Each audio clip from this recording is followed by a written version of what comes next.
మన దగ్గర టైం లేనప్పుడు, మన దగ్గర ఎటువంటి కూరగాయలు లేనప్పుడు చాలా ఈజీగా, చాలా టేస్టీగా, కొంచెం వెరైటీగా ముద్దపప్పుతోటి మనం ఈరోజు ముద్దపప్పు పులుసుని ఎలా తయారు చేసుకోవాలో చూద్దాము.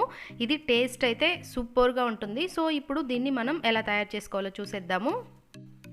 దీనికోసం మనం ముందుగా కందిపప్పుని శుభ్రంగా 2 సార్లు కడిగి ఒక 15 నిమిషాల పాటు బాగా నానబెట్టుకొని, ఆ తర్వాత దీనిని కుక్కర్‌లో బాగా ఉడికించి పెట్టుకోవాలి. ఈ పప్పు మొత్తాన్ని మనం బాగా ఉడికించిన తర్వాత ఇప్పుడు ఇందులోకి 1/2 టేబుల్ స్పూన్ వరకు ఉప్పుని యాడ్ చేసుకొని మనం పప్పు గుత్తితోటి ఈ వేడి పప్పు వేడిగా ఉన్నప్పుడు ఈ విధంగా బాగా వెనుపుకున్నామంటే ఇది మెత్తగా అవుతుంది. ఈ విధంగా మెత్తగా వెనుపుకొని దీన్ని పక్కన పెట్టుకోవాలి. ఆ తర్వాత స్టవ్ మీద ఒక ప్యాన్ పెట్టి దాన్ని హీట్ చేసుకొని ఇప్పుడు ఇందులోకి 3 టేబుల్ స్పూన్ల వరకు ఆయిల్ యాడ్ చేసుకోవాలి.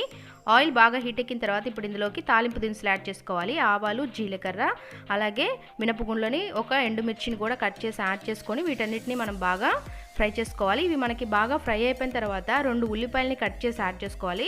దాంతోపాటుగా 2 పచ్చిమిరపకాయలు కూడా కట్ చేసి యాడ్ చేసుకొని కొంచెం కరివేపాకును కూడా యాడ్ చేసుకొని మీడియం హీట్లోనే ఈ ఉల్లిపాయల మొత్తాన్ని మనం బాగా కలర్ చేంజ్ అయ్యేంత వరకు బాగా వేపుకోవాలి. ఈ ఉల్లిపాయ ముక్కలన్నీ మనకి ఈ విధంగా బాగా వేగిన తర్వాత ఇప్పుడు ఇందులోకి 1/2 టేబుల్ స్పూన్ వరకు ఉప్పుని, అలాగే 1/2 టేబుల్ స్పూన్ వరకు పసుపుని, అలాగే 1/2 టేబుల్ స్పూన్ వరకు కారము, అలాగే 1/2 టేబుల్ స్పూన్ వరకు ఆమ్చూర్ పౌడరు, అలాగే 1/2 టేబుల్ స్పూన్ వరకు గరం మసాలా పౌడర్ అనేది యాడ్ చేసుకొని మీడియం హీట్లోనే ఒక 2-3 నిమిషాల పాటు దీని మొత్తాన్ని బాగా వేపుకోవాలన్నమాట.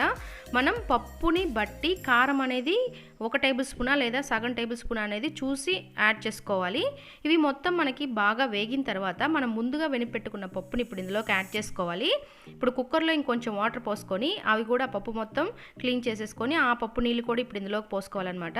పోసుకొని మీడియం హీట్లోనే బాగా దీని మొత్తాన్ని ఒకసారి బాగా కలుపుకోవాలి. ఈ విధంగా కలుపుకునేటప్పుడే ఉప్పు అనేది చూసి ఇంకొంచెం పడుతుంది కాబట్టి, వాటర్ పోసాం కాబట్టి ఇంకొంచెం పడుతుంది. సో మనకు సరిపోయేంతగా ఉప్పు అనేది చూసి అడ్జస్ట్ చేసుకొని యాడ్ చేసుకొని మీడియం హీట్లోనే ఒక 5-6 నిమిషాల పాటు ఈ పప్పు మొత్తాన్ని మనం బాగా ఉడికించుకోవాలన్నమాట. ఆ తర్వాత ఉడికించేసుకొని స్టవ్ ఆఫ్ చేసేసుకొని సర్వ్ చేసేసుకుంటే సరిపోతుంది.